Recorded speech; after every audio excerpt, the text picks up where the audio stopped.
Assalamualaikum warahmatullahi wabarakatuh. Pada kesempatan kali ini mari kita bersama-sama mendengarkan ceramah dari Gus Baha. Silahkan yang sambil ngopi, yang sambil ngerokok silahkan. Mari kita simak ilmu dari Gus Baha. Bismillahirrahmanirrahim. Apa hebatnya makhluk yang bergantung makhluk yang lain, yaitu makanan.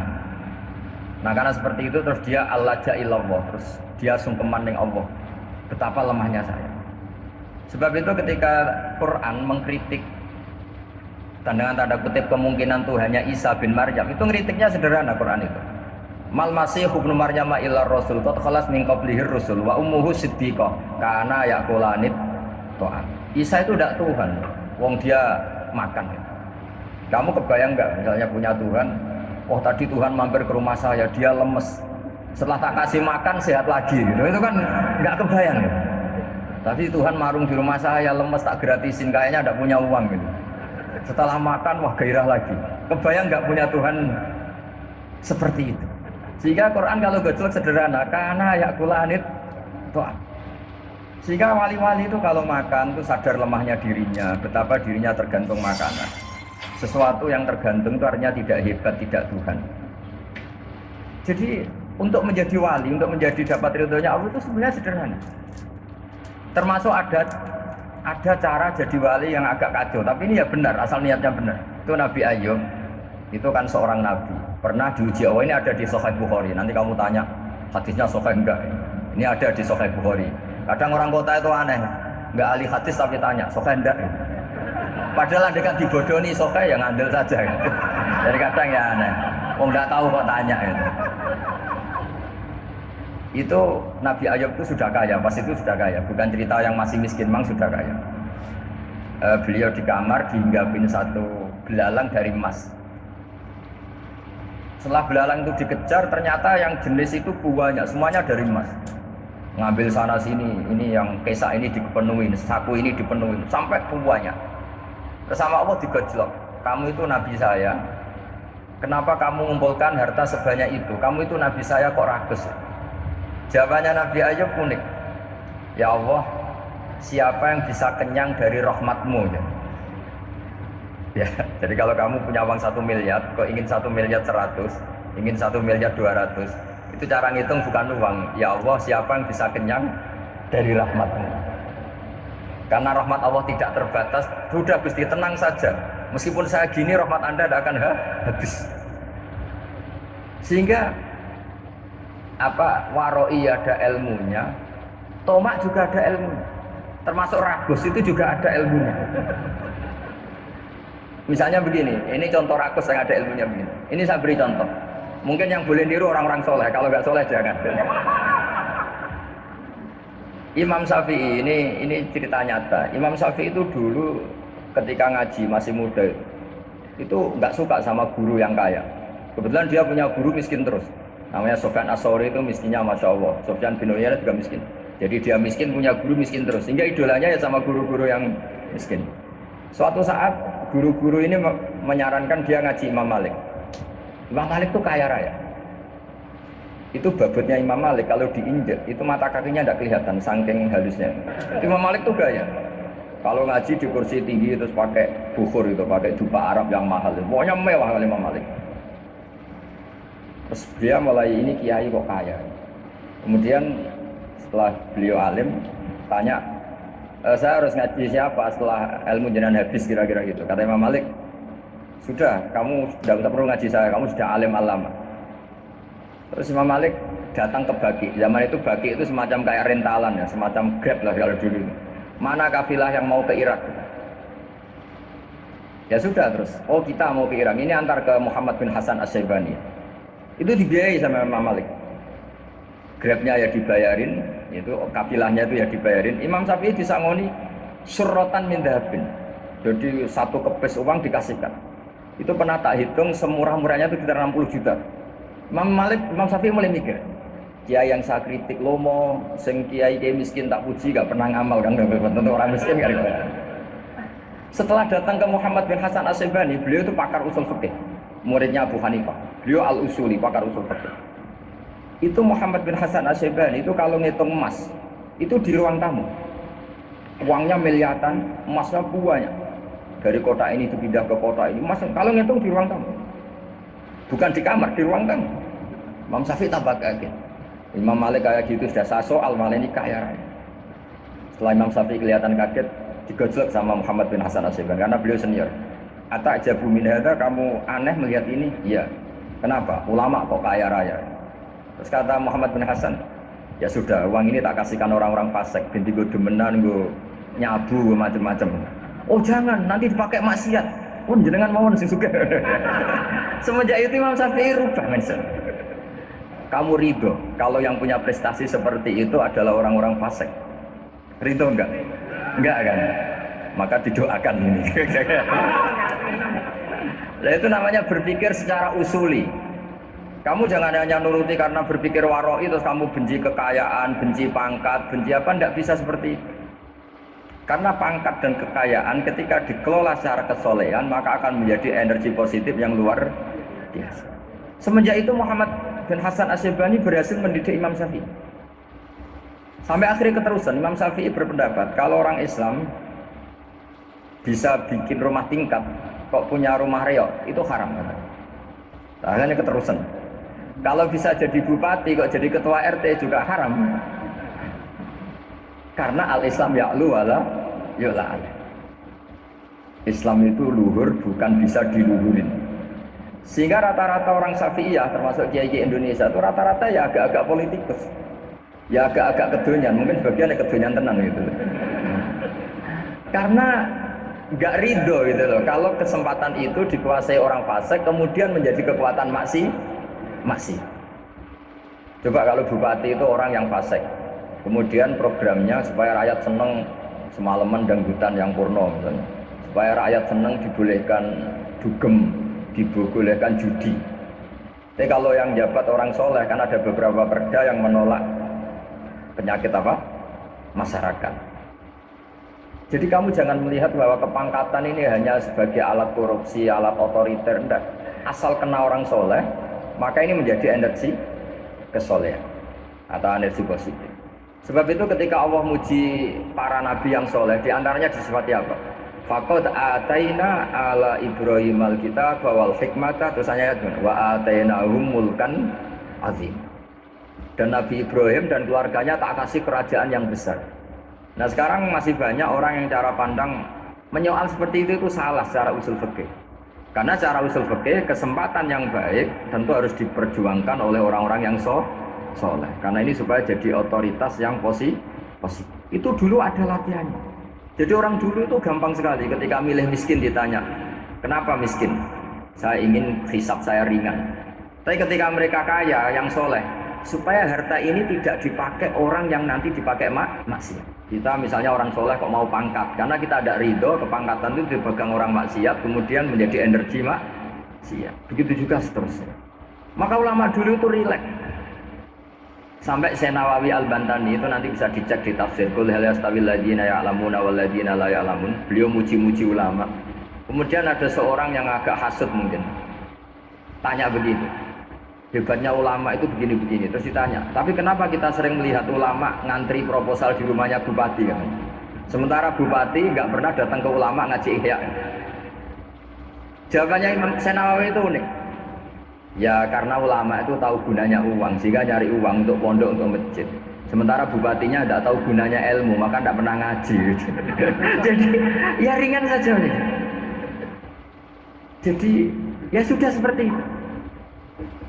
Jadi kalau ada ulama kedonyan, anggap saja karena tahu gunanya uang. Jadi kenapa ulama ngantri di kabupaten, bukan bupati ngantri di ulama? Jawabannya karena ulama tahu gunanya uang, sementara bupatinya nggak tahu gunanya ilmu. Ya, kira-kira gitulah. Ada ustadz tidak ganteng, kesem rondo cantik, karena tahu gunanya ustadz itu. Artinya tahu gunanya kalau saya nikah nanti punya anak jadi gus, kan dia kiai gitu. Tapi rondonya raro gunanya dia karena miskin gitu. Jadi ulama dulu itu rileks, menafsirkan apa saja itu rileks, termasuk saat terpojok itu rileks. Karena semuanya dianalisis pakai ilmu. Sehingga ciri utama wali itu apa? Ala inna awliya Allahi la khaufun alaihim wa lahum yahzanun. Enggak ada rasa takut, enggak ada rasa gampang karena melihat sesuatu itu gampang saja. Seorang lagi melihat sesuatu itu gampang saja, ringan. Saya beri contoh ya betapa pentingnya mindset ya, cara berpikir. Orang itu menjadi kikir itu karena nganggap hidup itu lama dan uang itu penting. Kalau zaman Nabi itu sederhana kalau melihat hidup. Pernah suatu saat Nabi itu punya jatah makan karena Nabi itu hidupnya juga pas-pasan. Jadi Nabi itu unik. Beliau di satu sisi kaya raya, bisa ngurmat Abu Hurairah, Ammar, Suhaib.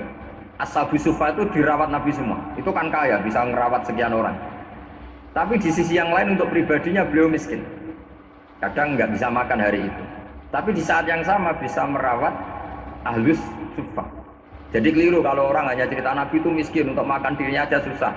Itu keliru. Kelirunya kalau tidak diteruskan, tapi Nabi mampu menghidupi Ahlus Sufa. Singkat cerita jatah makannya Nabi itu dikasihkan orang ketika Nabi tanya, ya Aisyah, makanan jatah saya di mana? Oh ya Rasulullah, tadi ada orang minta tak kasihkan, maka makanan itu habis. Apa kata Nabi? Kamu salah Aisyah. Yang kamu kasihkan itu justru yang masih. Ya, yang kamu kasihkan itu justru yang masih. Sehingga Nabi menganggap, makanya Nabi terus ngendikan. Ya kalau mukhatabnya lelaki ya kira-kira begini. Wahallaka min malika illa ma akalta fa'afnaita wala bista fa'ablaita. Terus tanya wa tasaddaqta fa'abqaita, kata Nabi. Harta kamu ya kamu makan kemudian ke WC jadi kotoran, atau punya pakaian mewah nanti rusak. Wa tasaddaqta fa'abqaita. Ada yang kamu sedekahkan yaitu yang abadi sampai akhir. Sehingga banyak pengusaha yang mencintai saya setelah tak ajari hadis itu, misalnya punya uang 1 miliar karena dia spekulan atau pedagang rawan bangkrut, disedekahkan ke masjid 50 juta, yaitu yang abadi. Jadi kalau suatu saat bangkrut, dia masih punya uang 50 juta di akhirat. Jadi Nabi itu mengajari sedekah itu apa? Ya sedekah itu pengabadian uang. Kalau kita kan enggak, bilang sedekah itu nguras uang. Itu pikirannya setan, tidak pikirannya orang Islam. Itu cara berpikir setan, bukan cara berpikir umat apa. Sehingga Sayyid Ali Zainal Abidin itu kalau ada orang minta, kemudian beliau ngasih, itu beliau bilang gini, marhaban biman hamala zadi ilal akhirah. Matur nuwun nggih jenengan sing beto sangu kula nada. Jadi dianggap teller saja. Orang yang minta uang beliau itu dianggap tukang nyatet bank ini. Karena sudah ditabungkan, ya sudah. Kalau kita kan enggak, wah pengemis itu ganggu gini-gini. Kecuali pengemis profesi ya mungkin kita agak-agak enak. Pada zaman akhir tuh ada pengemis apa? Profesi, jadi repot. Terus tak beri contoh lagi kebahagiaan ketika kita milih Islam moderat. Islam kita diajarkan guru-guru kita, utamanya oleh guru kita Mbah Maimun.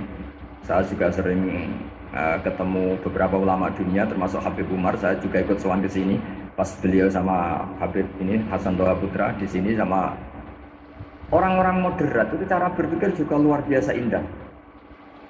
Beliau pernah cerita ya, beberapa ulama banyak yang cerita itu. Saya pernah diceritani seorang alim ketika ada orang ekstremis itu mau ngebom di tempat maksiat. Kebetulan yang maksiat itu kebanyakan ya orang Islam, karena di negara yang mayoritas Islam. Ditanya sama Syekh Sa'rawi. Syekh Sa'rawi itu mufassir top di mana? Mesir. Ini mau tak habisin karena mereka orang Islam kok maksiat terus. Terus ditanya sama Imam Sa'rawi, laumatu ala khini ma'asihim aina masiruhum. Kalau mereka mati dalam keadaan maksiat, mereka kemana? Ya ilanar, mereka pasti masuk neraka. Terus ditanya sama Imam Sa'rawi, wahal masiruhum ilanar muradun nabi amlah. Punya umat maksiat kemudian mati masuk neraka, itu yang diinginkan Nabi apa enggak? Ya tidak aja. Ya sudah, enggak usah dibom, ditunggu tobatnya kata.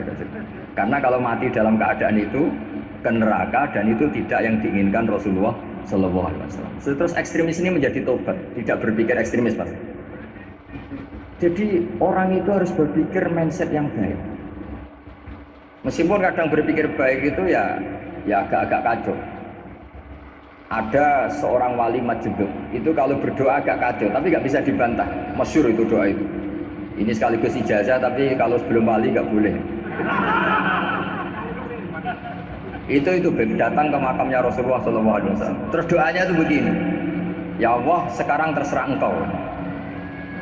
Ya Allah sekarang terserah engkau. Jika saya kamu jadikan orang soleh, jika saya engkau jadikan orang soleh, maka surra habibuk, maka kekasihmu ini senang. Yang susah musuhmu yaitu setan. Tapi kalau engkau menjadikan saya orang fasik, maka yang susah kekasihmu, yang senang musuhmu. Jenengan punya dua pilihan itu. Wah itu kan doa tapi kayak teror itu. Ya jadi berdoa di Raudhah. Wah itu mesti mandi itu karena agak-agak maksa Tuhan itu. Ya Allah, engkau punya dua pilihan. Jika saya jadi orang soleh, maka kekasihmu ini senang, musuhmu yang susah yaitu setan. Tapi jika saya jadi orang fasik, maka musuhmu yang senang, kekasihmu yang susah. Mohon terserah jenengan, mau menyenangkan kekasihmu, apa menyenangkan musuhmu gitu. Kira-kira gimana? Kalau tertarik boleh doa itu dipraktekkan. Tapi kayaknya kalau copy paste itu nggak keren, apa? Jadi dulu orang itu muamalah sama Allah dan Rasul itu rileks. Rileks itu nyaman karena ya tadi, qul bi fadlillah wa bi rahmati fa bidzalika falyafrahu. Sehingga Imam Izzuddin bin Abdissalam itu ngendikan innalladzina yarmunal muhsanatil ghafilat. Di antara kebaikannya ibu-ibu atau mbak-mbak ini harus berstatus ghafilat. Perempuan-perempuan pelupa. Ghafilat itu pelupa. Pelupa dari kenikmatan maksiat sehingga mereka dengan taat. Misalnya ada ibu-ibu atau mbak-mbak atau juga bapak-bapak tahajud, kemudian nyaman dengan tahajud itu. Kira-kira terbersit enggak ingin maksiat? Enggak kan, karena sudah nyaman dengan tahajud, dengan taat.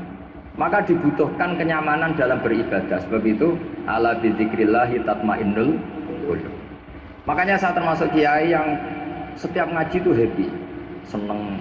Karena ini untuk kampanye, seneng dengan ngaji, dengan taat itu sudah luar biasa. Kayak apa kalau mereka senengnya kalau nunggu melakukan maksiat. Jadi termasuk bentuk perlawanan kita terhadap maksiat adalah usahakan kamu tuh bahagia, senang dengan taat. Istiqnas billah, mu'anasah billah, farah billah, itmi'nan tumaknina billah. Sehingga ini mencukupkan kita tidak berkebutuhan maksiat. Meskipun kita ya manusia, pasti suatu saat atau sudah pernah maksiat. Serasa diceritakan lah, itu mesti gitu. Lah orang-orang dulu itu orang yang sukses mengelola bahagia ma'allah wa billah walillah. Jika wali-wali dulu itu jadi wali itu tidak mesti karena ibadahnya banyak, itu enggak. Mereka orang yang ibadahnya itu biasa sekali. Ulama-ulama dulu ibadahnya biasa sekali. Tapi qulubuhum ma'allah, hatinya itu ma'allah. Itu ada seorang wali itu jadi wali, Umar bin Abdul Aziz yang dikenal khamisul khulafa. Khulafa. Di luar Khulafa Ar-Rasyidin 4, di antara yang soleh adalah siapa? Umar bin Abdul Aziz. Itu ketika mau meninggal, itu senangnya bukan main. Itu semuanya nangis, beliau senang. Terus tanya, kenapa kamu senang? Memangnya saya kalau mati itu kemana aja? Ila khairi madhubin ilah, ke zat terbaik. Timbang urip mbek kowe bolet atau mbek Arhamur Rahimin ya. Yaitu Allah Subhanahu. Jalaluddin Ar-Rumi ketika mau meninggal itu muridnya nangis semua, beliau marah. Kamu harusnya pesta karena saya mau ketemu kekasih saya, malah kamu tangisi, goblok sekali kamu katanya. Jadi orang-orang dulu itu luar biasa. Karena tadi mereka tidak ingin ketemu Allah itu dianggap problem. Harus sesuatu yang membahagiakan. Makanya wali-wali itu kalau berdoa begini. Wa khairu ayyami yauman alqa fi, dan jadikan hari terbaikku adalah hari ketika saya ketemu engkau ya Allah. Pernah dengar doa itu? Wa khairu ayyami yauman alqa fi, dan hari terbaikku adalah hari saat ketemu engkau. Aman kan enggak? Apa matiku wedi. Saya tidak tahu wedi dosa apa wedi Israel apa wedi malaikat siapa? Mungkar nakir. Sebenarnya tidak perlu seperti itu. Karena cara pandang Nabi itu ini bisa dipraktekkan. Kalau kamu orang baik, mati artinya apa? Ya baik, karena husnul khotimah. Kalau kamu orang yang buruk, itu kata Nabi, anggap saja mati itu akhir dari keburukan kamu. Nah, kowe urip terus malah maksiat terus. Maka Nabi itu kalau ngajari kita berdoa gini, Allahumma ij'alil hayata ziyadatan li fi kulli khairin wal mauta rohatan li min kulli syarrin. Ya Allah, kalau saya hidup ya anggap saja ziyadah fi kulli khairin, berpotensi nambahi kebaikan. Kalau saya mati anggap saja ini akhir dari segala keburukan.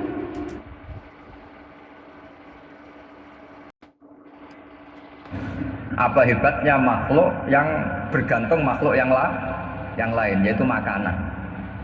Nah, karena seperti itu terus dia allaja ilallah, terus dia sungkeman dengan Allah. Betapa lemahnya saya. Sebab itu ketika Quran mengkritik dan dengan tanda kutip kemungkinan Tuhannya Isa bin Maryam, itu ngeritiknya sederhana Quran itu. Mal masih ibnu Maryam illa rasul qad khalas min qablihi rusul wa ummuhu siddiqah kana yaqulanit ta'am. Isa itu tidak Tuhan, wong dia makan. Kamu kebayang nggak misalnya punya Tuhan? Oh, tadi Tuhan mampir ke rumah saya, dia lemes. Setelah tak kasih makan sehat lagi. Itu kan nggak kebayang ya. Tapi Tuhan marung di rumah saya, lemes tak gratisin, kayaknya tidak punya uang gitu. Setelah makan wah gairah lagi. Kebayang nggak punya Tuhan seperti itu. Sehingga Quran kalau gojlok sederhana, karena yakulanit toh.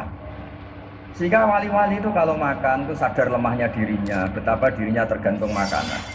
Sesuatu yang tergantung itu artinya tidak hebat, tidak Tuhan. Jadi untuk menjadi wali, untuk menjadi dapat ridhonya Allah itu sebenarnya sederhana. Termasuk ada cara jadi wali yang agak kacau, tapi ini ya benar, asal niatnya benar. Itu Nabi Ayub, itu kan seorang nabi, pernah diuji Allah. Ini ada di Sahih Bukhari. Nanti kamu tanya hadisnya sahih enggak? Ini ada di Sahih Bukhari.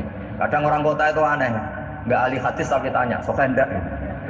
Padahal dekat dibodoni sahih yang ngandel saja. Jadi kadang ya aneh. Oh enggak tahu kok tanya gitu. Itu Nabi Ayub itu sudah kaya, pas itu sudah kaya, bukan cerita yang masih miskin, memang sudah kaya. Beliau di kamar dihinggapin satu belalang dari emas. Setelah belalang itu dikejar, ternyata yang jenis itu banyak, semuanya dari emas. Ngambil sana sini, ini yang kesak ini dipenuhin, saku ini dipenuhin, sampai banyak. Bersama Allah digojlok, kamu itu Nabi saya, kenapa kamu mengumpulkan harta sebanyak itu? Kamu itu Nabi saya kok rakus? Jawabannya Nabi Ayub unik. Ya Allah, siapa yang bisa kenyang dari rahmatmu? Ya, jadi kalau kamu punya uang 1 miliar, kok ingin 1 miliar 100, ingin 1 miliar 200, itu cara ngitung bukan uang. Ya Allah, siapa yang bisa kenyang dari rahmatmu? Karena rahmat Allah tidak terbatas. Sudah Gusti, tenang saja. Meskipun saya gini, rahmat Anda tidak akan habis. Sehingga waroi ada ilmunya, tomak juga ada ilmunya, termasuk ragus itu juga ada ilmunya. Misalnya begini, ini contoh ragus yang ada ilmunya begini. Ini saya beri contoh. Mungkin yang boleh niru orang-orang soleh, kalau nggak soleh jangan. Imam Syafi'i ini cerita nyata. Imam Syafi'i itu dulu ketika ngaji masih muda itu nggak suka sama guru yang kaya. Kebetulan dia punya guru miskin terus. Namanya Sufyan As-Tsauri, itu miskinnya Masya Allah. Sufyan bin Uyainah juga miskin. Jadi dia miskin, punya guru miskin terus. Sehingga idolanya ya sama guru-guru yang miskin. Suatu saat guru-guru ini menyarankan dia ngaji Imam Malik. Imam Malik itu kaya raya. Itu babutnya Imam Malik kalau diinjek itu mata kakinya tidak kelihatan saking halusnya. Imam Malik tuh gaya. Kalau ngaji di kursi tinggi terus pakai bukhur itu, pakai jubah Arab yang mahal. Pokoknya mewah kali Imam Malik. Terus dia mulai ini kiai kok kaya. Kemudian setelah beliau alim tanya, saya harus ngaji siapa setelah ilmu jenengan habis kira-kira gitu. Kata Imam Malik, sudah kamu tidak usah perlu ngaji saya, kamu sudah alim alama. Terus Imam Malik datang ke Baki. Zaman itu Baki itu semacam kayak rentalan ya, semacam Grab lah kalau dulu. Mana kafilah yang mau ke Irak? Ya sudah terus. Oh kita mau ke Irak. Ini antar ke Muhammad bin Hasan As-Syaibani. Itu dibiayai sama Imam Malik. Grabnya ya dibayarin, itu kafilahnya itu ya dibayarin. Imam Syafi'i disangoni surrotan min dhahabin. Jadi satu kepes uang dikasihkan. Itu pernah tak hitung semurah-murahnya itu sekitar 60 juta. Imam Syafi'i mulai mikir, kiai yang saya kritik lomo, sing kiai miskin tak puji, gak pernah ngamal kan, tentu orang miskin gak ada. Setelah datang ke Muhammad bin Hasan As-Syaibani, beliau itu pakar usul fikih. muridnya Abu Hanifah. Beliau al-usuli, pakar usul fikih. Itu Muhammad bin Hasan Asy-Syaibani itu kalau ngitung emas, itu di ruang tamu. Uangnya miliaran, emasnya banyak. Dari kota ini dipindah ke kota ini, emas kalau ngitung di ruang tamu. Bukan di kamar, di ruang tamu. Imam Syafi'i tambah kaget. Imam Malik kayak gitu sudah saso, al-Malik ini kaya raya. Setelah Imam Syafi'i kelihatan kaget, digojlok sama Muhammad bin Hasan Asy-Syaibani karena beliau senior. Ata'jabu min hadza, kamu aneh melihat ini? Iya. Kenapa? Ulama kok kaya raya. Terus kata Muhammad bin Hasan, ya sudah, uang ini tak kasihkan orang-orang fasik, ganti gue demenan, gue nyabu, gue macam-macam. Oh jangan, nanti dipakai maksiat. Oh jenengan mawon sing suka. Semenjak itu Imam Syafi'i rubah mention. Kamu ridho kalau yang punya prestasi seperti itu adalah orang-orang fasik? Ridho enggak? Enggak kan? Maka didoakan ini. Nah, itu namanya berpikir secara usuli. Kamu jangan hanya nuruti karena berpikir waroi terus kamu benci kekayaan, benci pangkat, benci apa, tidak bisa seperti itu. Karena pangkat dan kekayaan ketika dikelola secara kesolehan maka akan menjadi energi positif yang luar biasa. Semenjak itu Muhammad bin Hasan Asy-Syaibani berhasil mendidik Imam Syafi'i. Sampai akhirnya keterusan Imam Syafi'i berpendapat kalau orang Islam bisa bikin rumah tingkat kok punya rumah reok itu haram. Akhirnya keterusan. Kalau bisa jadi bupati kok jadi ketua RT juga haram. Karena al-Islam ya'lu wala yu'la. Islam itu luhur bukan bisa diluhurin. Sehingga rata-rata orang Syafi'iyah termasuk kiai-kiai Indonesia itu rata-rata ya agak-agak politikus. Ya agak-agak kedonyan, mungkin sebagian ya kedonyan tenan gitu. Karena nggak ridho gitu loh. Kalau kesempatan itu dikuasai orang fasik kemudian menjadi kekuatan maksi. Coba kalau bupati itu orang yang fasik. Kemudian programnya supaya rakyat seneng semalaman dangdutan yang purno misalnya. Supaya rakyat seneng dibolehkan dugem, dibolehkan judi. Tapi kalau yang jabat orang soleh kan ada beberapa perda yang menolak penyakit apa? Masyarakat. Jadi kamu jangan melihat bahwa kepangkatan ini hanya sebagai alat korupsi, alat otoriter, enggak. Asal kena orang soleh, maka ini menjadi energi kesolehan atau energi positif. Sebab itu ketika Allah muji para nabi yang soleh, diantaranya disifati apa? Faqad ataina ala Ibrahim al-kitab wal hikmata, terusannya wa atainahum mulkan azim. Dan Nabi Ibrahim dan keluarganya tak kasih kerajaan yang besar. Nah sekarang masih banyak orang yang cara pandang menyoal seperti itu salah secara usul fikih. Karena secara usul fikih kesempatan yang baik tentu harus diperjuangkan oleh orang-orang yang soleh. Karena ini supaya jadi otoritas yang positif. Itu dulu ada latihannya. Jadi orang dulu itu gampang sekali ketika milih miskin ditanya, kenapa miskin? Saya ingin hisab saya ringan. Tapi ketika mereka kaya yang soleh, supaya harta ini tidak dipakai orang yang nanti dipakai maksiat. Kita misalnya orang soleh kok mau pangkat, karena kita ada ridho kepangkatan itu dipegang orang maksiat, kemudian menjadi energi maksiat. Begitu juga seterusnya. Maka ulama dulu itu rileks. Sampai Syekh Nawawi Al-Bantani itu nanti bisa dicek di tafsir Qul hal yastawil ladzina ya'lamuna wal ladzina la ya'lamun. Beliau muji-muji ulama. Kemudian ada seorang yang agak hasud mungkin. Tanya begitu. Hebatnya ulama itu begini-begini. Terus ditanya, tapi kenapa kita sering melihat ulama ngantri proposal di rumahnya bupati kan? Sementara bupati nggak pernah datang ke ulama ngaji ihya. Jawabannya Imam Syekh Nawawi itu unik. Ya karena ulama itu tahu gunanya uang, sehingga nyari uang untuk pondok, untuk masjid. Sementara bupatinya tidak tahu gunanya ilmu, maka tidak pernah ngaji. Jadi ya ringan saja nih. Jadi ya sudah seperti itu. Jadi kalau ada ulama kedonyan, anggap saja karena tahu gunanya uang. Jadi kenapa ulama ngantri di kabupaten, bukan bupati ngantri di ulama? Jawabannya karena ulama tahu gunanya uang, sementara bupatinya nggak tahu gunanya ilmu. Ya, kira-kira gitu lah. Ada ustadz tidak ganteng, kesem rondo cantik, karena tahu gunanya ustadz itu. Artinya tahu gunanya kalau saya nikah nanti punya anak jadi gus, karena dia kiai gitu. Tapi rondonya raro gunanya dia karena miskin gitu. Jadi ulama dulu itu rileks, menafsirkan apa saja itu rileks, termasuk saat terpojok itu rileks. Karena semuanya dianalisis pakai ilmu. Sehingga ciri utama wali itu apa? Ala inna awliya Allahi la khaufun alaihim wa lahum yahzanun. Enggak ada rasa takut, enggak ada rasa gampang. Karena melihat sesuatu itu gampang saja. Seorang lagi melihat sesuatu itu gampang saja, ringan. Saya beri contoh ya betapa pentingnya mindset ya, cara berpikir. Orang itu menjadi kikir itu karena nganggap hidup itu lama dan uang itu penting. Kalau zaman Nabi itu sederhana kalau melihat hidup. Pernah suatu saat Nabi itu punya jatah makan. Karena Nabi itu hidupnya juga pas-pasan.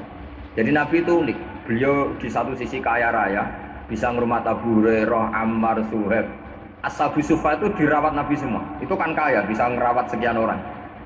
Tapi di sisi yang lain untuk pribadinya beliau miskin. Kadang nggak bisa makan hari itu. Tapi di saat yang sama bisa merawat Ahlus Sufa. Jadi keliru kalau orang hanya cerita Nabi itu miskin, untuk makan dirinya aja susah. Itu keliru. Kelirunya kalau tidak diteruskan, tapi Nabi mampu menghidupi Ahlus Sufa.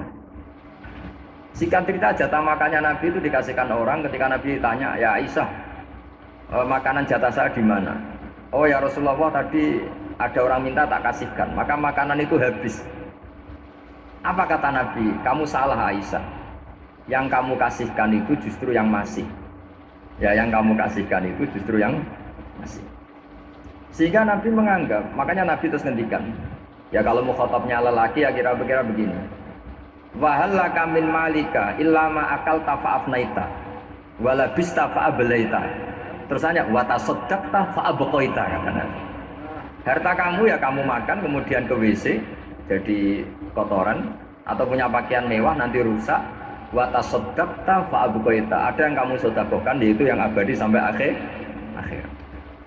Sehingga banyak pengusaha yang mencintai saya setelah tak ajari hadis itu, misalnya punya uang 1 miliar karena dia spekulan atau pedagang rawan bangkrut, disedekahkan ke masjid 50 juta, yaitu yang abadi. Jadi kalau suatu saat bangkrut, dia masih punya uang 50 juta di akhirat.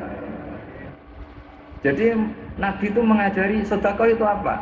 Ya sedekah itu pengabadian uang. Kalau kita kan enggak, bilang sedekah itu nguras uang. Itu pikirannya setan, dan pikirannya orang Islam.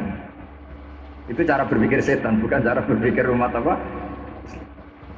Sehingga Sayyid Ali Zainal Abidin itu kalau ada orang minta, kemudian beliau ngasih, itu beliau bilang gini, marhaban biman hamala zadi ilal akhirah. Matur nuwun nggih jenengan sing beto sangu kula nada. Jadi dianggap teller saja. Orang yang minta uang beliau itu dianggap tukang nyatet bank ini. Karena sudah ditabungkan, ya sudah. Kalau kita kan enggak, wah pengemis itu ganggu gini-gini.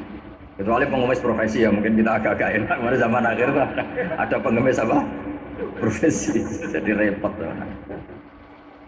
Terus tak beri contoh lagi kebahagiaan ketika kita milih Islam moderat. Islam kita diajarkan guru-guru kita, utamanya oleh guru kita Mbah Maimun. Saya juga sering ketemu beberapa ulama dunia, termasuk Habib Umar. Saya juga ikut sowan ke sini pas beliau sama Habib ini Hasan Toha Putra di sini sama orang-orang moderat. Itu cara berpikir juga luar biasa indah. Beliau pernah cerita ya, beberapa ulama banyak yang cerita itu.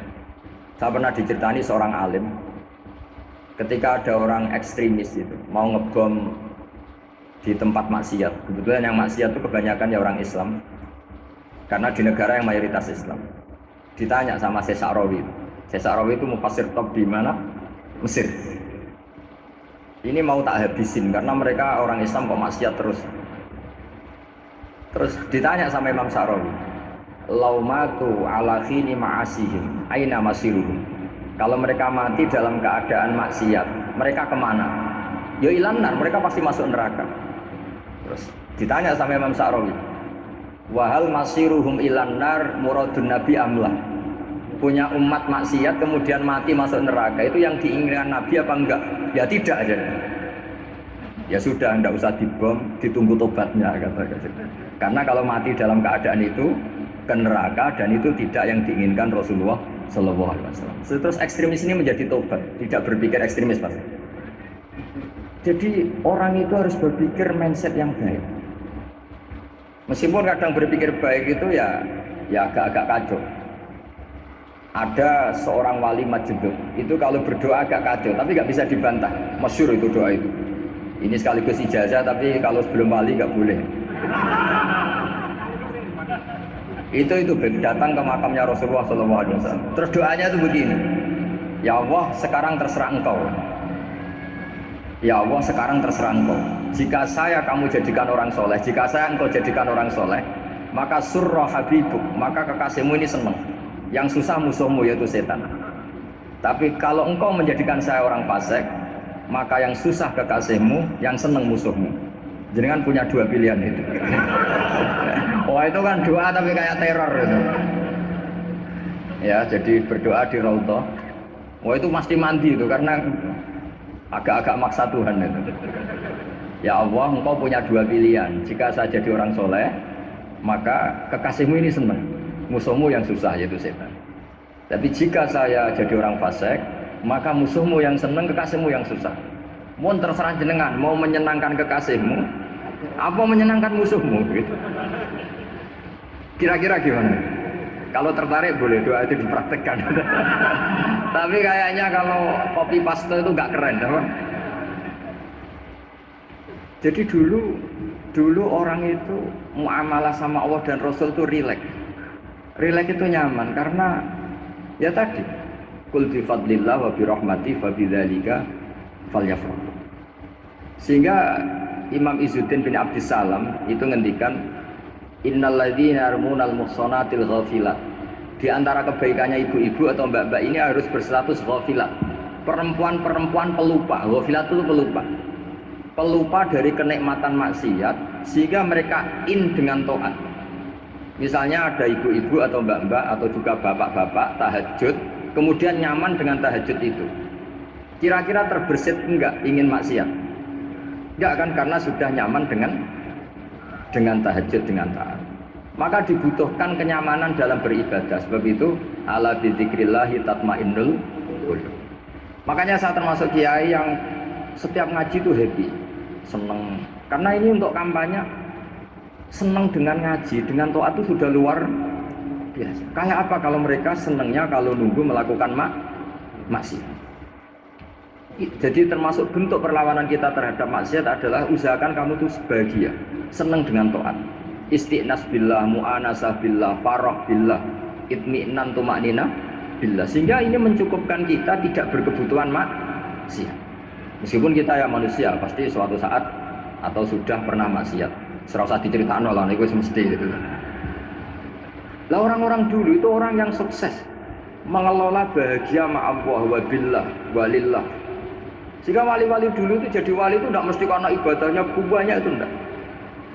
Mereka orang yang ibadahnya itu biasa sekali. Ulama-ulama dulu ibadahnya biasa sekali. Tapi qulubuhum ma'allah, hatinya itu ma'allah. Itu ada seorang wali itu jadi wali, Umar bin Abdul Aziz yang dikenal khamisul khulafa. Khulafa. Di luar khulafa ar-rasyidin 4, di antara yang soleh adalah siapa? Umar bin Abdul Aziz.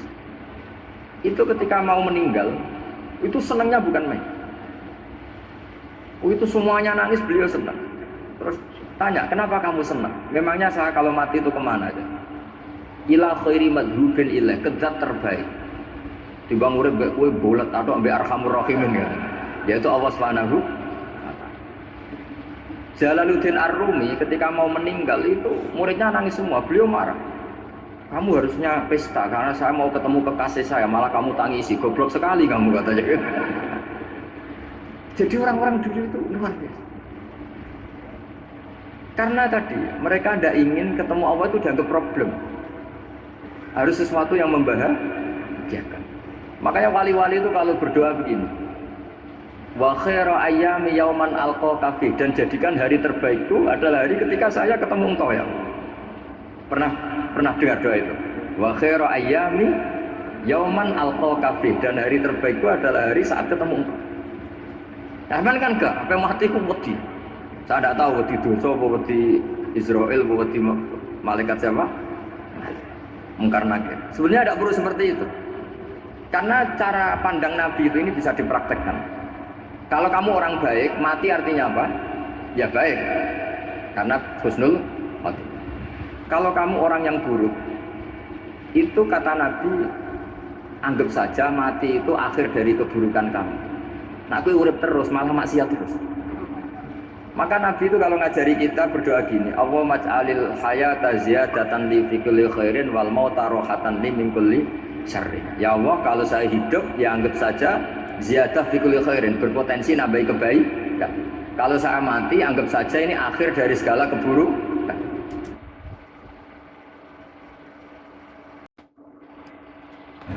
Apa hebatnya makhluk yang bergantung makhluk yang lain, yaitu makanan.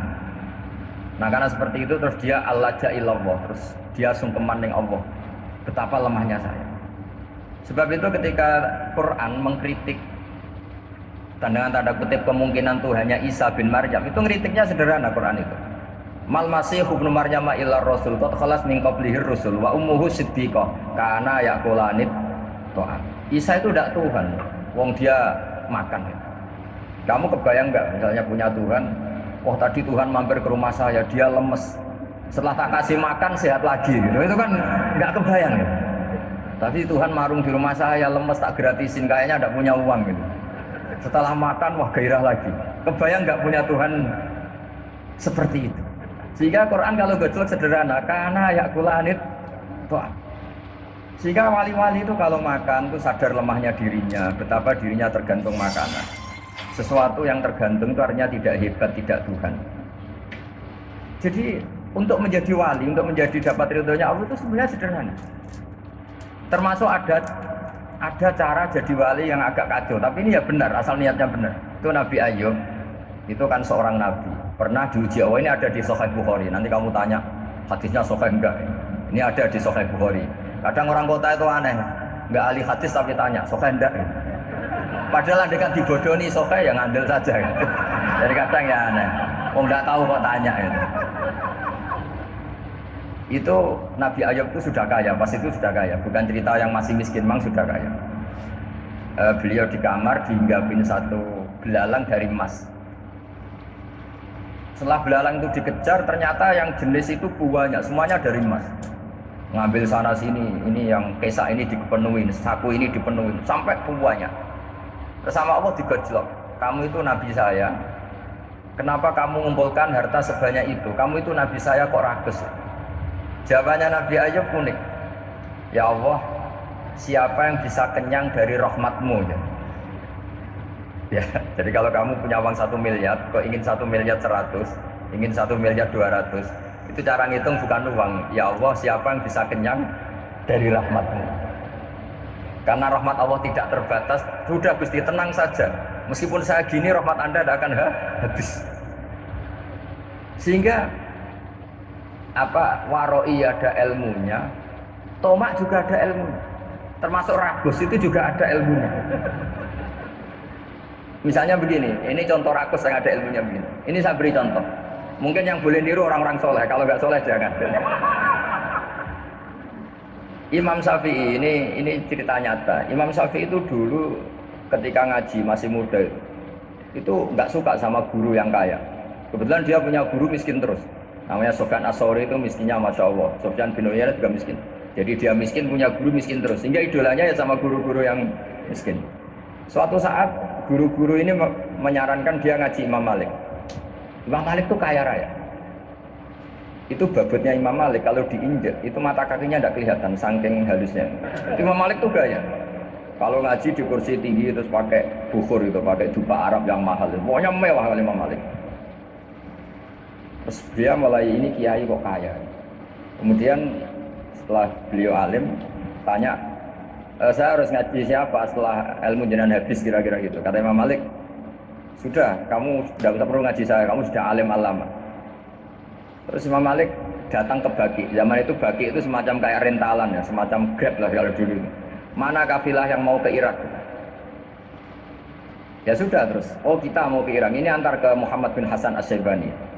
Itu dibiayai sama Imam Malik. Grabnya ya dibayarin, itu kafilahnya itu ya dibayarin. Imam Syafi'i disangoni surrotan min dhahabin. Jadi satu kepes uang dikasihkan. Itu pernah tak hitung semurah-murahnya itu sekitar 60 juta. Imam Syafi'i mulai mikir, kiai yang saya kritik lomo, sing kiai miskin tak puji, gak pernah ngamal kan, tentu orang miskin kan. Setelah datang ke Muhammad bin Hasan Asy-Syaibani, beliau itu pakar usul fikih, muridnya Abu Hanifah. Beliau al-usuli, pakar usul fikih. Itu Muhammad bin Hasan Asy-Syaibani itu kalau ngitung emas, itu di ruang tamu. Uangnya miliaran, emasnya banyak. Dari kota ini dipindah ke kota ini, emas kalau ngitung di ruang tamu. Bukan di kamar, di ruang tamu. Imam Syafi'i tambah kaget. Imam Malik kayak gitu sudah saso, Al-Malik ini kaya raya. Setelah Imam Syafi'i kelihatan kaget, digojlok sama Muhammad bin Hasan Asy-Syaibani karena beliau senior. Ata'jabu min hadza, kamu aneh melihat ini? Iya. Kenapa? Ulama kok kaya raya. Terus kata Muhammad bin Hasan, ya sudah, uang ini tak kasihkan orang-orang fasik, binti gue demenan, gue nyabu, gue macam-macam. Oh jangan, nanti dipakai maksiat. Oh jenengan mau sing suka. Semenjak itu Imam Syafi'i rubah mensen. Kamu ridho kalau yang punya prestasi seperti itu adalah orang-orang fasik? Ridho enggak? Enggak kan? Maka didoakan ini. Nah, itu namanya berpikir secara usuli. Kamu jangan hanya nuruti karena berpikir waroi terus kamu benci kekayaan, benci pangkat, benci apa, enggak bisa seperti itu. Karena pangkat dan kekayaan ketika dikelola secara kesolehan maka akan menjadi energi positif yang luar biasa. Semenjak itu Muhammad bin Hasan Asy-Syaibani berhasil mendidik Imam Syafi'i. Sampai akhirnya keterusan, Imam Syafi'i berpendapat kalau orang Islam bisa bikin rumah tingkat, kok punya rumah reok, itu haram. Akhirnya keterusan. Kalau bisa jadi bupati, kok jadi ketua RT juga haram. Karena al-Islam ya'lu wala yu'la. Islam itu luhur, bukan bisa diluhurin. Sehingga rata-rata orang Syafi'iyah, termasuk kiai-kiai Indonesia, itu rata-rata ya agak-agak politikus. Ya agak-agak kedonyan, mungkin sebagian ya kedonyan tenang gitu. Karena nggak ridho gitu loh, kalau kesempatan itu dikuasai orang fasik kemudian menjadi kekuatan maksi. Coba kalau bupati itu orang yang fasik, kemudian programnya supaya rakyat seneng semalaman dangdutan yang purno misalnya, supaya rakyat seneng dibolehkan dugem, dibolehkan judi. Tapi kalau yang jabat orang soleh kan ada beberapa perda yang menolak penyakit apa? Masyarakat. Jadi kamu jangan melihat bahwa kepangkatan ini hanya sebagai alat korupsi, alat otoriter, enggak. Asal kena orang soleh, maka ini menjadi energi kesolehan atau energi positif. Sebab itu ketika Allah muji para nabi yang soleh, diantaranya disifati apa? Faqad ataina ala Ibrahim al-kitab wal hikmata, terusnya wa atainahum mulkan azim. Dan Nabi Ibrahim dan keluarganya tak kasih kerajaan yang besar. Nah sekarang masih banyak orang yang cara pandang menyoal seperti itu salah secara usul fikih. Karena secara usul fikih kesempatan yang baik tentu harus diperjuangkan oleh orang-orang yang soleh. Karena ini supaya jadi otoritas yang positif. Itu dulu ada latihannya. Jadi orang dulu itu gampang sekali ketika milih miskin ditanya, kenapa miskin? Saya ingin hisab saya ringan. Tapi ketika mereka kaya yang soleh, supaya harta ini tidak dipakai orang yang nanti dipakai maksiat. Kita misalnya orang soleh kok mau pangkat, karena kita ada ridho kepangkatan itu dipegang orang maksiat, kemudian menjadi energi maksiat. Begitu juga seterusnya. Maka ulama dulu itu rileks. Sampai Syekh Nawawi Al-Bantani itu nanti bisa dicek di tafsir Qul hal yastawil ladzina ya'lamuna wal ladzina la ya'lamun. Beliau muji-muji ulama. Kemudian ada seorang yang agak hasud mungkin. Tanya begini. Hebatnya ulama itu begini-begini, terus ditanya, tapi kenapa kita sering melihat ulama ngantri proposal di rumahnya bupati kan? Sementara bupati nggak pernah datang ke ulama ngaji ihya. Jawabannya Imam Syekh Nawawi itu unik. Ya karena ulama itu tahu gunanya uang, sehingga nyari uang untuk pondok, untuk masjid. Sementara bupatinya tidak tahu gunanya ilmu, maka tidak pernah ngaji. Jadi ya ringan saja nih. Jadi ya sudah seperti itu. Jadi kalau ada ulama kedonyan, anggap saja karena tahu gunanya uang. Jadi kenapa ulama ngantri di kabupaten, bukan bupati ngantri di ulama? Jawabannya karena ulama tahu gunanya uang, sementara bupatinya nggak tahu gunanya ilmu. Ya, kira-kira gitu lah. Ada ustadz tidak ganteng, kesensem rondo cantik, karena tahu gunanya ustadz itu. Artinya tahu gunanya kalau saya nikah nanti punya anak jadi gus, kan dia kiai gitu. Tapi rondonya raro gunanya dia karena miskin gitu. Jadi ulama dulu itu rileks, menafsirkan apa saja itu rileks, termasuk saat terpojok. Itu riak. Karena semuanya dianalisis pakai ilmu. Sehingga ciri utama wali itu apa? Ala inna awliya Allahi la khaufun alaihim wa lahum yahzanun. Enggak ada rasa takut, enggak ada rasa gampang. Karena melihat sesuatu itu gampang saja. Seorang lagi melihat sesuatu itu gampang saja, ringan. Saya beri contoh ya betapa pentingnya mindset ya, cara berpikir. Orang itu menjadi kikir itu karena nganggap hidup itu lama dan uang itu penting.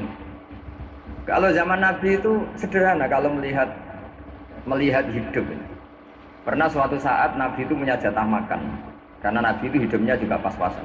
Jadi Nabi itu unik. Beliau di satu sisi kaya raya, bisa ngurmat Abu Hurairah, Ammar, Suhaib. Ashabu Sufa itu dirawat Nabi semua. Itu kan kaya, bisa ngerawat sekian orang. Tapi di sisi yang lain untuk pribadinya beliau miskin. Kadang nggak bisa makan hari itu. Tapi di saat yang sama bisa merawat Ahlus Sufa. Jadi keliru kalau orang hanya cerita Nabi itu miskin, untuk makan dirinya aja susah. Itu keliru. Kelirunya kalau tidak diteruskan, tapi Nabi mampu menghidupi Ahlus Sufa. Singkat cerita jatah makannya Nabi itu dikasihkan orang ketika Nabi tanya, ya Aisyah, makanan jatah saya di mana? Oh ya Rasulullah, tadi ada orang minta tak kasihkan, maka makanan itu habis. Apa kata Nabi? Kamu salah Aisyah. Yang kamu kasihkan itu justru yang masih. Ya, yang kamu kasihkan itu justru yang masih. Sehingga Nabi menganggap, makanya Nabi terus ngendikan. Ya kalau mukhatabnya lelaki ya kira-kira begini. Wa halaka min malika illa ma akalta fa'afnaita wa labista fa'ablaita. Terus hanya wa tasaddaqta fa'abqaita kata Nabi. Harta kamu ya kamu makan kemudian ke WC jadi kotoran, atau punya pakaian mewah nanti rusak. Wa tasaddaqta fa'abqaita. Ada yang kamu sedekahkan yaitu yang abadi sampai akhir. Sehingga banyak pengusaha yang mencintai saya setelah tak ajari hadis itu, misalnya punya uang 1 miliar karena dia spekulan atau pedagang rawan bangkrut, disedekahkan ke masjid 50 juta, yaitu yang abadi. Jadi kalau suatu saat bangkrut, dia masih punya uang 50 juta di akhirat. Jadi Nabi itu mengajari sedekah itu apa? Ya sedekah itu pengabadian uang. Kalau kita kan enggak, bilang sedekah itu nguras uang. Itu pikirannya setan, tidak pikirannya orang Islam. Itu cara berpikir setan, bukan cara berpikir umat apa. Sehingga Sayyid Ali Zainal Abidin itu kalau ada orang minta, kemudian beliau ngasih, itu beliau bilang gini, marhaban biman hamala zadi ilal akhirah. Matur nuwun nggih jenengan sembeto sangu kula nada. Jadi dianggap teller saja. Orang yang minta uang beliau itu dianggap tukang nyatet bank ini. Karena sudah ditabungkan, ya sudah. Kalau kita kan enggak, wah pengemis itu ganggu gini-gini. Kecuali pengemis profesi ya mungkin kita agak-agak enak. Pada zaman akhir tuh ada pengemis apa? Profesi, jadi repot. Terus tak beri contoh lagi kebahagiaan ketika kita milih Islam moderat. Islam kita diajarkan guru-guru kita, utamanya oleh guru kita Mbah Maimun. Saya juga sering ketemu beberapa ulama dunia, termasuk Habib Umar. Saya juga ikut sowan ke sini. Pas beliau sama Habib ini Hasan Toha Putra di sini sama orang-orang moderat itu cara berpikir juga luar biasa indah. Beliau pernah cerita ya, beberapa ulama banyak yang cerita itu. Saya pernah diceritani seorang alim ketika ada orang ekstremis itu mau ngebom di tempat maksiat. Kebetulan yang maksiat itu kebanyakan ya orang Islam karena di negara yang mayoritas Islam. Ditanya sama Syekh Sa'rawi. Syekh Sa'rawi itu mufassir top di mana? Mesir. Ini mau tak habisin karena mereka orang Islam kok maksiat terus. Terus ditanya sama Imam Sa'rawi, laumatu ala khini ma'asihim aina masiruhum. Kalau mereka mati dalam keadaan maksiat, mereka kemana? Ya ilanar, mereka pasti masuk neraka. Terus ditanya sama Imam Sa'rawi, wahal masiruhum ilanar muradun nabi amlah. Punya umat maksiat kemudian mati masuk neraka, itu yang diinginkan Nabi apa enggak? Ya tidak aja. Ya sudah, enggak usah dibom, ditunggu tobatnya kata. Karena kalau mati dalam keadaan itu ke neraka dan itu tidak yang diinginkan Rasulullah Shallallahu Alaihi Wasallam. Terus ekstremis ini menjadi tobat, tidak berpikir ekstremis Pak. Jadi orang itu harus berpikir mindset yang baik. Meskipun kadang berpikir baik itu ya agak-agak kacau. Ada seorang wali majdzub itu kalau berdoa agak kacau, tapi nggak bisa dibantah. Masyhur itu doa itu. Ini sekaligus ijazah, tapi kalau sebelum wali nggak boleh. Itu datang ke makamnya Rasulullah SAW. Terus doanya itu begini, ya Allah sekarang terserah engkau. Ya Allah sekarang terserah engkau. Jika saya kamu jadikan orang soleh, jika saya engkau jadikan orang soleh, maka surra habibuk, maka kekasihmu ini senang. Yang susah musuhmu yaitu setan. Tapi kalau engkau menjadikan saya orang fasik, maka yang susah kekasihmu, yang senang musuhmu. Jenengan punya dua pilihan itu. Wah itu kan doa tapi kayak teror itu. Ya jadi berdoa di Raudhah. Wah itu mesti mandi itu karena agak-agak maksa Tuhan itu. Ya Allah, engkau punya dua pilihan. Jika saya jadi orang soleh, maka kekasihmu ini senang, musuhmu yang susah yaitu setan. Tapi jika saya jadi orang fasik, maka musuhmu yang senang, kekasihmu yang susah. Mohon terserah jenengan, mau menyenangkan kekasihmu, apa menyenangkan musuhmu gitu. Kira-kira gimana? Kalau tertarik boleh doa itu dipraktekkan. Tapi kayaknya kalau copy paste itu nggak keren, apa? Jadi dulu orang itu muamalah sama Allah dan Rasul itu rileks. Rileks itu nyaman karena ya tadi, qul bi fadlillah wa bi rahmati fa bidzalika falyafrahu. Sehingga Imam Izzuddin bin Abdissalam itu ngendikan innalladzina yarmunal muhsanatil ghafilat. Di antara kebaikannya ibu-ibu atau mbak-mbak ini harus berstatus ghafilat. Perempuan-perempuan pelupa. Ghafilat itu pelupa. Pelupa dari kenikmatan maksiat sehingga mereka dengan taat. Misalnya ada ibu-ibu atau mbak-mbak atau juga bapak-bapak tahajud, kemudian nyaman dengan tahajud itu. Kira-kira terbersit enggak ingin maksiat? Enggak kan, karena sudah nyaman dengan tahajud, dengan taat. Maka dibutuhkan kenyamanan dalam beribadah. Sebab itu ala bidzikrillahi tatmainnul qulub. Makanya saya termasuk kiai yang setiap ngaji itu happy, seneng. Karena ini untuk kampanye, seneng dengan ngaji, dengan taat itu sudah luar biasa. Kayak apa kalau mereka senengnya kalau nunggu melakukan maksiat. Jadi termasuk bentuk perlawanan kita terhadap maksiat adalah usahakan kamu tuh bahagia, senang dengan taat. Istiqnas billah, mu'anasah billah, farah billah, itmi'nan tumaknina billah. Sehingga ini mencukupkan kita tidak berkebutuhan maksiat. Meskipun kita ya manusia, pasti suatu saat atau sudah pernah maksiat. Serasa diceritakan lah, itu mesti gitu. Lah orang-orang dulu itu orang yang sukses mengelola bahagia ma Allah wa billah walillah. Sehingga wali-wali dulu itu jadi wali itu tidak mesti karena ibadahnya banyak, itu enggak. Mereka orang yang ibadahnya itu biasa sekali. Ulama-ulama dulu ibadahnya biasa sekali. Tapi qulubuhum ma Allah, hatinya itu ma Allah. Itu ada seorang wali itu jadi wali, Umar bin Abdul Aziz yang dikenal Khamisul Khulafa. Khulafa. Di luar Khulafaur Rasyidin 4, di antara yang soleh adalah siapa? Umar bin Abdul Aziz. Itu ketika mau meninggal, itu senangnya bukan main. Itu semuanya nangis, beliau senang. Terus tanya, kenapa kamu senang? Memangnya saya kalau mati itu kemana aja? Ila khairi madhubin ilah, ke zat terbaik. Timbang urip mbek kowe bolet atau mbek Arhamur Rahimin ya. Yaitu Allah Subhanahu. Jalaluddin Ar-Rumi ketika mau meninggal itu muridnya nangis semua, beliau marah. Kamu harusnya pesta karena saya mau ketemu kekasih saya, malah kamu tangisi, goblok sekali kamu katanya. Jadi orang-orang dulu itu luar biasa. Karena tadi mereka tidak ingin ketemu Allah itu dianggap problem. Harus sesuatu yang membahagiakan. Makanya wali-wali itu kalau berdoa begini, wa khairu ayyami yauman alqa fi, dan jadikan hari terbaikku adalah hari ketika saya ketemu engkau ya. Pernah dengar doa itu? Wa khairu ayyami yauman alqa fi, dan hari terbaikku adalah hari saat ketemu engkau. Aman kan enggak? Apa matiku wedi. Saya tidak tahu wedi dosa apa wedi Israel apa wedi malaikat siapa? Mungkar nakir. Sebenarnya tidak perlu seperti itu. Karena cara pandang Nabi itu ini bisa dipraktekkan. Kalau kamu orang baik, mati artinya apa? Ya baik. Karena husnul khotimah. Kalau kamu orang yang buruk, itu kata Nabi anggap saja mati itu akhir dari keburukan kamu. Nah, aku urip terus malah maksiat terus.